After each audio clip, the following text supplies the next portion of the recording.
Iran యుద్ధం ప్రపంచ ఇంధన భద్రతను ప్రశ్నార్థకంగా మార్చింది. ప్రపంచం మొత్తం చమురు సంక్షోభంతో అల్లాడింది. అంతర్జాతీయ మార్కెట్లో ఆకాశాన్నంటుతున్న ఇంధన ధరలను అదుపు చేసేందుకు అమెరికా అధ్యక్షుడు డొనాల్డ్ ట్రంప్ యంత్రాంగం అనూహ్య నిర్ణయం తీసుకుంది. 2 రోజుల క్రితమే నో చెప్పిన అమెరికా ఇప్పుడు ఇంధన సెగను తగ్గించేందుకు ఎస్ అని చెబుతోంది. ముఖ్యంగా అమెరికాలో పెట్రోల్ ధరలు మండుతుండటంతో కీలక నిర్ణయం తీసుకుంది.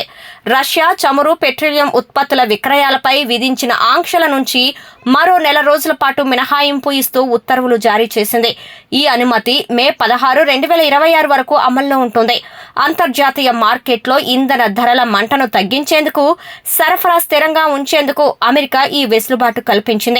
నౌకల్లో ఇప్పటికే నిలిచిపోయిన చమురును మాత్రమే కొనుగోలు చేయాలని అమెరికా స్పష్టం చేసింది. రష్యా నుండి చమురు కొనుగోలుకు భారత్కు మరో 30 రోజుల పాటు తాత్కాలిక మినహాయింపు లభించింది. దేశ ఇంధన భద్రతకు, ప్రజల అవసరాలకు తమ ప్రభుత్వం ప్రథమ ప్రాధాన్యత ఇస్తుందని భారత్ తెలిపింది.